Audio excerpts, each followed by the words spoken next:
Hello and welcome back to Preschool Book Nook.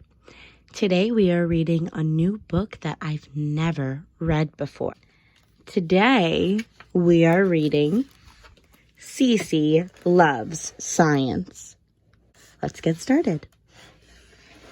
Cece loved to ask questions. Her mother said her first word was why. Her father said it was how. But her favorite question was, what if? You would make a great scientist, Cece, said her teacher, Miss Curie, because science is all about asking questions. Do fish ever get thirsty? Cece wanted to know. They do, said Miss Curie. Do hummingbirds really hum? The sound comes from their wings, said Miss Curie. What if we all jumped at the same time? Would the earth move? Good question, said Miss Curie. I think we should investigate.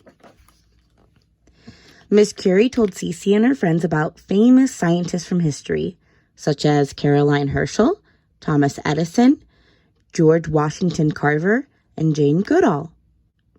She also introduced them to many different sciences.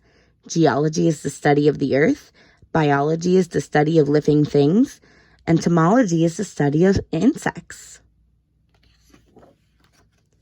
One day, Miss Curie told everyone to pair up. For our next project, I'd like you to pick a science you are curious about and come up with a question to investigate, she said.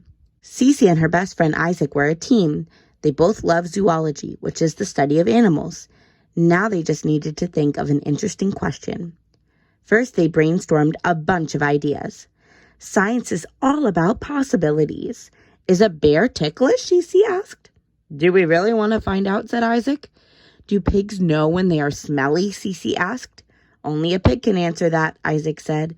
Keep thinking, said Miss Curie. A scientist thinks outside of the box and never, ever gives up. That night at dinner, Cece was explaining the project to her parents when her dog Einstein jumped up and started eating the food right off her plate. Einstein, down, said Cece's mother. Cece giggled. Her plate was licked clean except for the broccoli. Look what Einstein did, she said. I guess neither of you likes your veggies, her dad said, laughing. This observation gave Cece a great idea. Einstein could be their science project. Cece called Isaac. I've got it. Let's find out if dogs eat vegetables. Cool, said Isaac. Cece couldn't wait to get started. The next day after school, Cece and Isaac headed straight to Cece's lab to work on their project. What do we do first? Asked Isaac. Let's observe our subject, Cece said. Observation. Doggy treats guarantee 100% participation, said Cece. Excellent data, said Isaac. Isaac and Cece watched Einstein eat. They watched Einstein drink. They even watched Einstein sleep. Sometimes science was all about waiting and waiting and waiting for something really cool to happen. From our observations, we know Einstein loves to eat kibble and doggy treats, said Cece. Now we need to investigate our question, said Isaac. Do dogs eat vegetables? I already know Einstein doesn't like broccoli, said Cece. I don't either. Let's test some different veggies, said Isaac. It's experiment time, said Cece. Finally! Cece and Isaac tried carrots, beans, and cucumbers. Einstein turned up his nose at each one. What if we disguised the vegetables with bacon and ketchup? Isaac asked. This time Einstein was interested. He ate the bacon and licked the ketchup off the vegetables. That means he likes bacon and ketchup, said Cece. What if we just mix up vegetables with his kibble? Asked Isaac. I bet he won't even know the difference, said Cece. Einstein ate all his kibble but left the vegetables in the bottom of his bowl. Einstein might not eat vegetables, but he sure is smart, said Cece. Cece gave Einstein a treat and rubbed his ears. Good boy, she said. She looked at Isaac and shrugged. Now what? We're supposed to interpret our data, said Isaac. Einstein definitely loves to eat, said Cece. He sure doesn't like broccoli, said Isaac. He doesn't like any vegetables, added Cece. Not even if we cover them in bacon and ketchup, said Isaac. I guess Einstein is a picky eater, said Cece. That night at dinner, Cece was so disappointed she didn't even finish her dessert. "Maybe I'm not a real scientist at all," she said. "Our project was boring." "I thought you asked a great question," her dad said. Einstein put his paws on the table and sniffed Cece's banana split. "Einstein," Cece giggled. "Naughty puppy." Her mother laughed and pulled Einstein away. "He may not eat veggies," she said, "but he sure likes bananas." That's when Cece remembered something Miss Curie always said: scientists think outside the box.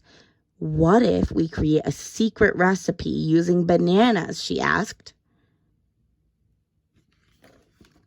Cece and Isaac rushed home after school and mixed together carrots, beans, cucumbers, and bananas in a blender. "Are those still veggies?" asked Isaac. "Yep," said Cece. "They're just in a different form." "Gross," Isaac said, wrinkling his nose. Cece poured the mixture into Einstein's bowl. "How about a special smoothie?" she asked, patting his head. At first, Einstein looked confused. He circled the bowl. He sniffed the bowl.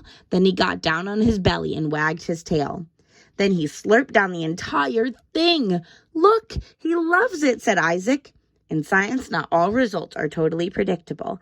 Einstein does eat vegetables when we mix them with bananas, said Cece. And that's when Cece made the most extraordinary observation of all. Science isn't just about asking questions. Real scientists have fun finding answers too. And these are all of Cece's science facts.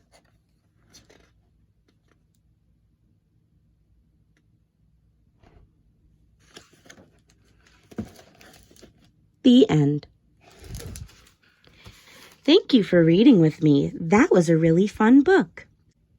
Thank you for joining me in Preschool Book Nook. I'll see you next time. Happy discovering. Goodbye, fellow bookworms.